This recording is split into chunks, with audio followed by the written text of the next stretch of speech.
Hello everyone, welcome back to my YouTube channel.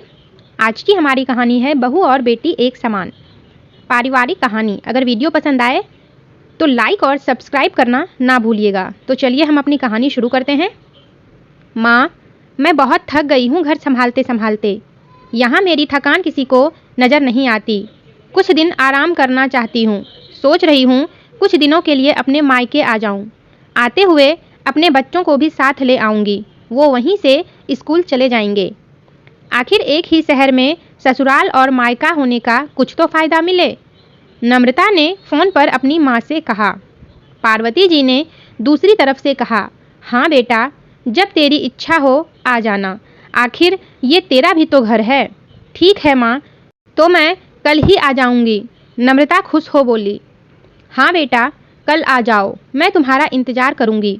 अभी मैं phone रखती हूँ, मुझे मंदिर भी जाना है। कमला जी ने फ़ोन रख दिया और सीधे किचन में गई। किचन में खाना बना रही बहू से बोली, अरे अनुपमा, सुनो, कल तुम्हारी ननद आ रही है।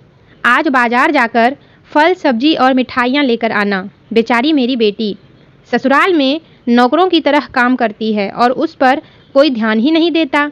यहाँ आएगी, कुछ दिन रहेगी तो उसका मन और तबीयत अच्छे रहेंगे। सास के मुंह से ऐसी बातें सुनकर अनुपमा का चेहरा उतर गया।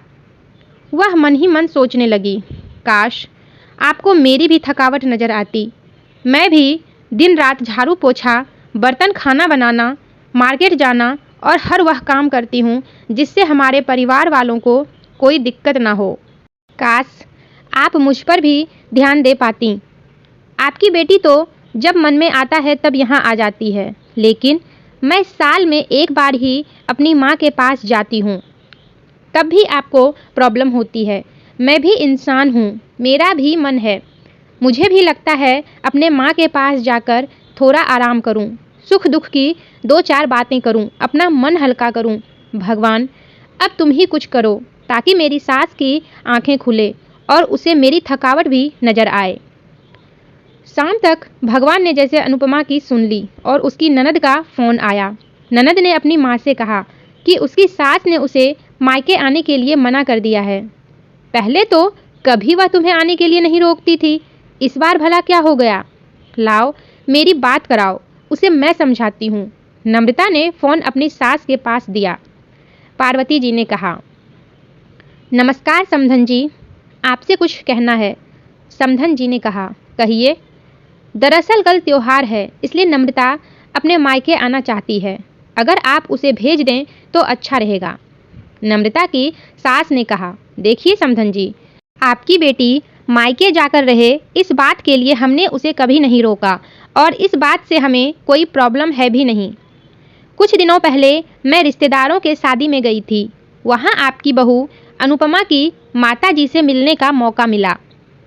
उनसे गपशप के दौरान उनकी बातों से पता चला कि अनुपमा को साल में एक ही बार अपने मायके जाने को मिलता है और वह भी बहुत कम समय के लिए।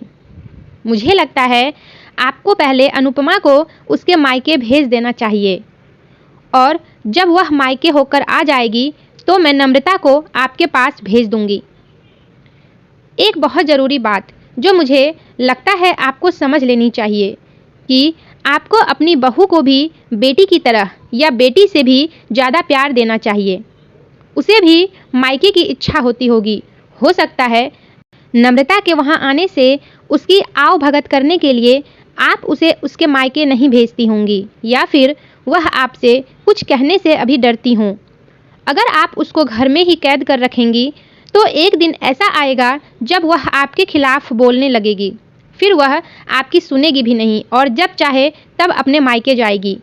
ऐसी परिस्थिति आए, इससे अच्छा है कि आप ही कुछ बदलाव अमल में लाएं, जिससे आपका रिश्ता और रिश्ते से मिठास खराब ना हो। पार्वती को अपने समधन के हर एक शब्द में सच्चाई नजर आई।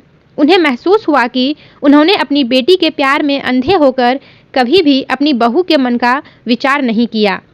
उन्होंने हमेशा ही अपनी बेटी को अपने बहू से ऊपर रखा। दूसरी तरफ नम्रता भी अपनी भाभी के बारे में हो रही इस बातचीत को सुन रही थी। उसने भी रियलाइज किया कि वह कभी भी अपनी भाभी के साथ ठीक से बात नहीं करती और जब जब वह अपने मायके जाती है तो भाभी थोड़ी उदास रहती है। पार्वती जी ने अपनी बहू को बुलाया और उसे कहा कि अनुपमा, कुछ दिनों के लिए नम्रता नहीं आने वाली है, इसलिए पहले तुम अपने मायके होकर आओ। यह सुनते ही अनुपमा का चेहरा खिल गया, क्योंकि वह पहली बार था जब उसकी सास ने सामने से उसे अपने मायके जाने के लिए कहा था। अगले दिन अनुपमा अपने मायके गई और इस बार 1-2 दिन नहीं, पूरे हफ्ते भर रहकर आई। अपने माँ बाप से, अपने रिश्तेदारों से मिलकर आई और जब वह लौटकर आई तो उसका चेहरा खिला हुआ था, उसकी आंखें चमक रही थी। अनुपमा के आने के बाद नम्रता भी अपने मायके आई और इस बार वो खुद सामने से अपनी भाभी से खुशी खुशी मिली और अच्छे से बात की। नम्रता ने अपनी माँ से बात करके उन्हें भी अच्छे से समझाने में मदद की कि वह कहीं न कहीं अनुपमा के साथ गलत व्यवहार कर रही थी। दूसरी तरफ अनुपमा अपने ससुराल वालों के बदले रवैये से बहुत खुश थी। अब वह खुशी खुशी सबका ध्यान रखती और हर काम प्यार से करती। वह ध्यान रखती कि कोई भी ऐसी बात या काम ना करे जिससे घर में तनाव का माहौल पैदा हो। पार्वती जी अपनी बहू को खुद ही समय समय पर मायके भेज दिया करती। एक छोटे से बदलाव ने सास बहू और ननद भाभी के बीच की कड़वाहट को दूर कर दिया और रिश्तों को और भी ज़्यादा मजबूत और मीठा कर दिया। तो दोस्तों, आपको ये कहानी कैसी लगी कमेंट करके ज़रूर बताइएगा और अगर वीडियो पसंद आई हो तो लाइक और सब्सक्राइब करना ना भूलिएगा। तो फिर मिलते हैं एक नई वीडियो के साथ, तब तक के लिए टेक केयर एंड बाय।